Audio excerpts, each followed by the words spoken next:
ஒரு கட்சியின் ஆணிவேராக இருக்கும் ஒன்றியம், நகர, பேரூர் மற்றும் அனைத்து நிர்வாகிகளுக்கும் என்னுடைய முதற்கண் வணக்கத்தை தெரிவித்துக் கொள்கிறேன். நம்மளுடைய கட்சி தொடங்கப்பட்ட பிறகு சந்திக்க போகும் முதல் தேர்தல், இந்த முதல் தேர்தலுக்கான செயல் வீரர் கூட்டத்திற்கு இது ஒரு வரலாற்று சிறப்புமிக்க கூட்டமாக இருக்கும்.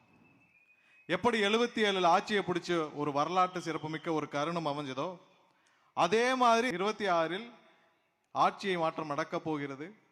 அதுவும் வரலாற்றில் அடுத்த 100 வருடங்களுக்கு பதிய போகும் ஒரு தேர்தலாக, அந்த தேர்தலுக்கான செயல் வீரர் கூட்டமாக இது இருக்க போகிறது.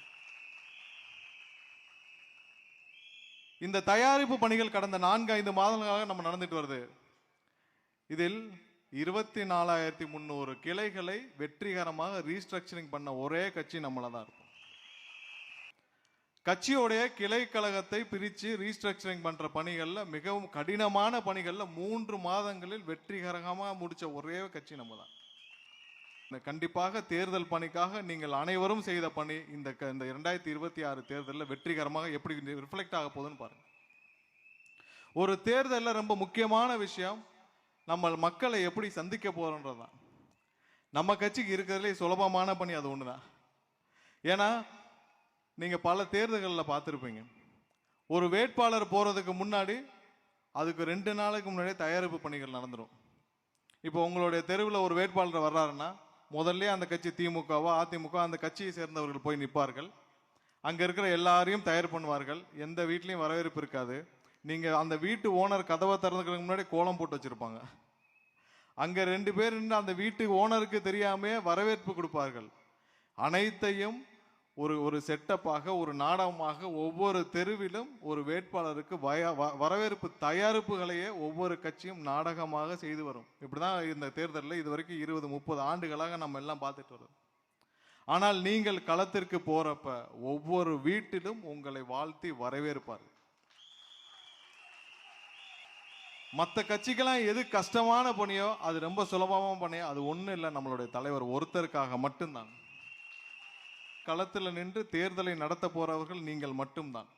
ஏன்னா மாநிலத்திலிருந்து மாவட்டத்திற்கு இன்ஸ்ட்ரக்ஷன் வரும், மாவட்டத்திலிருந்து ஒன்றிய, நகர, கழக செயலர் உங்களுக்கு தான் வரும். நீங்க தான் களத்தில் நின்று தேர்தலை சந்தித்து தேர்தலை முடிக்க போறவர்கள் நீங்கள் தான். கட்சியோட அடிமட்ட பேஸ் நீங்க தான், செயல் வீரர்கள் நீங்க தான், தேர்தலை சந்திக்க போறீங்க, நீங்க தான் மக்களையும் சந்திக்க போறீங்க. உங்களுக்கு தெரியும் களம் எப்படி இருக்குன்னு. எந்த தயக்கமும் வேண்டாம். நிறைய பேர் என்கிட்ட பேசிட்டு இருக்கப்ப என்னென்ன எப்படி இருக்கும் எந்த தயக்கமும் வேண்டாம். மக்கள் தயாராக இருக்கிறார்கள். சமீபத்தில் ஒருத்தர் பேசிட்டு இருந்தாரு. அப்ப என்கிட்ட கேட்டாரு, எவ்வளவுங்க நீங்க ஓட்டு வாங்குவீங்கன்னு. நான் அவர்கிட்டயே திரும்ப கேட்டேன், எத்தனை ஓட்டு எங்களுக்கு இருக்கும் என்று நீங்கள் நினைக்கிறீர்கள் என்று. அவர் சொன்னாரு, வீட்டுக்கு ஒரு ஓட்டு இருக்கும்னு. சரி, எத்தனை ரேஷன் கார்டு இருக்கு தமிழகத்துல? 2,25,00,000 ரேஷன் கார்டு இருக்கு, 25 லட்சம் ரேஷன் கார்டு இருக்கு. சரி, ஒரு 25 லட்சத்தை கழிச்சிருங்க, 2 கோடி வீட்டில் ஒரு ஓட்டு விழுந்தால் எவ்வளவுன்னு கேட்டேன். அதுவே 40% கடந்து விட்டது. இன்னைக்கு இருக்கிற சூழ்நிலையிலே 40% நம்ம கடந்து விட்டோம். யாரு? எதிர்கட்சியை சார்ந்த ஒரு நபர், திமுகவை சார்ந்த ஒரு நபர், அவர் திமுகவுக்கு வேலை செய்யும் ஒரு நபர் தற்செயலாக ஏர்போர்ட்ல பார்த்தப்ப கேட்ட கேள்வி. ரியாலிட்டி தெரியாம எதிர்கட்சிகள் இருக்கிறார்கள், மற்ற கட்சிகள் இருக்கிறார். ஆனா உங்களுக்கு தெரியும் உண்மை என்னவென்று.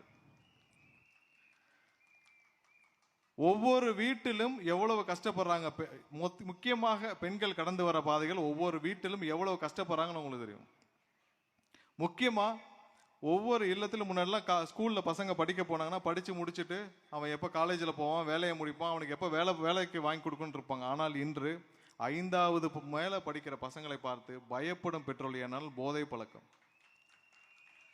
சமீபத்தில் ஒரு அரசு பள்ளிக்கு, நீங்களும் உங்களுடைய பகுதியில் இருக்கிற அரசு பள்ளிகளில் இல்லை மற்ற பள்ளிகளில் இருக்கிற ஒரு ரெஸ்ட் ரூம்ல போய் பாருங்க. எல்லா இடத்துலும் மேல ஒரு சின்னதா ஒட்டி இருக்கு. என்னன்னு கேட்டா அதாங்க கூலிப்புங்கிறாங்க. அது என்னதுங்க கூலிப்புனா, இது ஒரு குட்கால ஒரு வகையாம். திரு ஸ்டாலின் அவர்கள் எதிர்க்கட்சி தலைவராக இருந்த பொழுது இதே குட்காவை கொண்டு சட்டசபையில் போய் அப்போது பேசியவர், இந்த 5 வருடமா குட்காவை ஒரு நொடி கூட கட்டுப்படுத்தவில்லை. ஆனால் இன்று பள்ளிகள் வரை குட்காக்கள் புழக்கத்தில் அதிகமாக இருக்குது. அப்ப பெற்றோருக்கு, ஒரு பெண்களுக்கு, வீட்டில் இருக்கவங்களுக்கு எவ்வளவு கஷ்டமாக இருக்கும். ஒவ்வொரு நாளும் பசங்களை வெளியில் அனுப்பிட்டு போறோம், அவன் எப்படி வருவான்னு தெரியாமல் பயந்து கொண்டிருக்கும் பெண்களுக்கு மத்தியில் இன்று ஆட்சி மாற்றம் ஏன் வர வேண்டும் என்பதில் அனைவரும் அனைத்து தரப்பு மக்களும் தெளிவாக இருக்கிறால் என்னென்ன அவங்களுக்கு தேவைன்னு சொல். முக்கியமா பெண்களுக்கு பாதுகாப்பும் தேவை, அவர்களுக்கு தேவையான வாழ்வாதாரமும் தேவை. எதனாலன்னா நடுத்தர வர்க்கம் ஏழை எளிய பெண்களுக்கு மிகப்பெரிய அளவில் வாழ்வாதாரங்களை கொடுத்துட்டு இருந்தது அரசு நிறுவனங்களில் இருக்கும் வேலைகள் தான். கடந்த 5 வருஷத்துல எத்தனை ஆசிரியர் பணியிடங்கள் நிரப்பப்பட்டிருக்கு. இவர்கள் வர்றப்ப 20,000 ஆசிரியர் பணியிடங்கள் காலியாக இருந்துச்சு. இப்போ வரைக்கும் எதுவுமே நிரப்பல. இப்போ கடைசியா 2,000 பேர்கிட்ட வேலை வாய்ப்புகள் கொடுத்துக்கப்பட்டிருக்கு.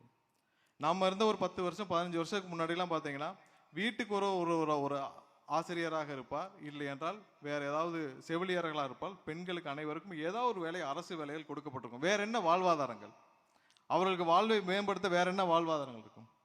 ஒன்றுமில்லை. சுகாதார பணியாளர்கள் சென்னையில் கிட்டத்தட்ட 1000கணக்கானோர் அவங்களுடைய குடும்பத்தை காப்பாற்றிய சுகாதார பணியாளர்கள். அந்த பெண்களை எல்லாம் கிட்டத்தட்ட 15 வருஷம் 20 வருடம் அவர்களுடைய உழைப்பை மொத்தமாக உறிஞ்சிவிட்டு இன்று அவர்களை தூக்கி வெளியே அனுப்பி ஒரு தனியார் கம்பெனி கொடுத்துட்டாங்க. ஒன்றும் இல்லை, நீங்கள் வேஸ்ட் மேனேஜ்மெண்ட்டை தனியாருக்கு கொடுங்க. இங்கே இருக்கிற பணியாளர்கள் நம்ம பணியாளர்கள் தானே, அவங்க நமக்காக தானே 10-15 வருஷமாக வேலை பார்த்து அவங்களுடைய மொத்த உழைப்பையும் கொடுத்தார்கள். அவர்களை தூக்கி வெளியே போட வேண்டிய அவசியம் என்ன? வேஸ்ட் மேனேஜ்மெண்ட் நீங்கள் கொடுங்க. திடப்பொருளை நீங்கள் வேஸ்ட் மேனேஜ்மெண்ட்டை நீங்கள் பிரித்து மேனேஜ் பண்ணுறதுக்கு தனியாருக்கு கொடுங்க. நீங்கள் ஏன் வேலை பார்த்த வேலையாட்களை வெளியே கொடுங்க? அப்போ அவங்க ஒரு தனியார் கம்பெனி வந்தால் அவர் என்ன செய்வார்கள்? அவர்கள் வேலை மாநிலத்திலேருந்து வேறு இடத்துலேருந்து ஒரு சீப்பான லேபரை கொண்டு வந்து கம்மியான செலவுக்கு கம்மியான ஒரு வேலை வாய்ப்புக்கு கொண்டு வந்து இங்கே இருக்கிற பணியாளர் ரீப்ளேஸ் பண்ணுவாங்க. இதுதான் நீங்கள் கொண்டு வந்து கொடுக்க வேண்டிய முதலீடுகளா? வெளிநாட்டிலேருந்து லட்சக்கணக்கான கோடி முதலீடுன்னு சொல்லி ஒரு வேலை வாய்ப்பும் கொடுக்கவில்லை. இங்கே சாதாரணமாக மக்களுக்கு கொடுத்துட்டு இருந்த எந்த வேலை வாய்ப்புகளும் கொடுக்கவும் இல்லை. நம்மகிட்ட பொதுவாக நீங்கள் எல்லாம் கலத்துட்டு போகிறப்ப நீங்கள் பொதுவாக நம்மகிட்ட எல்லாம் பேசுறது எந்த விதத்திலும் நீங்கள் எதுலேயும் இந்த உங்கள் கட்சியில் நீங்கள் எப்படி சீனியர்ஸை வச்சு எப்படி மேனேஜ் பண்ண போகிறீங்க, எப்படி சீனியர்ஸ் இல்லையே நீங்கள் என்ன பண்ண போகிறீங்கன்னு நண்பர்களே நீங்கள் எதுக்கும் கவலையே பட வேண்டாம். நம்ம கட்சியில் நீங்கள் எல்லாம் பொதுமக்களை சந்திக்கும் பொழுது ஒரே ஒரு உதாரணம் சொல்லிக் கொள்கிறோம். இன்னைக்கு இருக்கிற திமுகவில் ஒரு பெரிய சீனியர் யாராவது சொன்னீங்கன்னா ஒருத்தரை சொல்லிக்கலாம். திரு கே நேரு இருக்கிறாரு. அவருடைய 89லேருந்து அவர் எம்எல்ஏவா இருக்காரு நினைக்கிறேன். 81லேருந்து 5 தடவை எம்எல்ஏ, 4 முறை தோற்றிருக்கிறார். மொத்தம் 9 தேர்தலை சந்திருக்கிறார். அந்த 9 தேர்தலை சந்தித்த ஒரு கே நேரு அவர்கள், அவருடைய அனுபவம் பார்த்தீங்கன்னா கிட்டத்தட்ட 30 வருடத்துக்கு மேலே 35 வருட அரசியல் அனுபவம். அவர் சட்டமன்ற உறுப்பினராகவும் இருக்கிறார். அவ்வளவு பெரிய சீனியர் அவருடைய மொத்த அனுபவத்தையும் எதில் பயன்படுத்தினார் என்றால் மக்கள் நலனிலாம் இல்லை. அவருடைய மொத்த குடும்ப சொத்தையும் வளர்த்திருக்கிறார். அடுத்து இப்போ இந்த 3 மாசமா 4 மாசம் இடியிலேருந்து 3 லெட்டர் வருதுன்னு நீங்கள் பத்திரிகையெல்லாம் பார்த்துருப்பீங்க. ஏதாவது ஒரு சீனியர் இன்னைக்கு இருக்கிற தமிழக அமைச்சர்களாக இருக்கிறவங்களும் சரி மற்றவங்களும் சரி யாராவது ஒருத்தர் மக்கள் நலனை மற்றும் அவங்களுடைய அனுபவத்தை மக்கள் நலனுக்காக செலவு பண்ண ஒருத்தரை சொல்லுங்க. நீங்க களத்திற்கு போறப்ப நீங்க ஃபேஸ் பண்ற முக்கியமான கொஸ்டின் இதா இருக்கும். மக்களுக்கு தெளிவாக தெரியும் யார் வந்தால் நல்லாட்சி கொடுக்க வேண்டும் என்று மக்களுக்கு தெளிவாக தெரியும். நீங்கள் எந்த விதத்திலும் இதை பற்றி ஒரு நொடி கூட யோசிக்கவே வேண்டாம். நம்ம கிட்ட இருக்கிற ஒரே ஒரு பெரிய விஷயம் என்னன்னா, நம்ம எல்லாருக்கும் இது முதல் தேர்தல். இந்த முதல் தேர்தல் முத்தான தேர்தலாக இருக்கும்.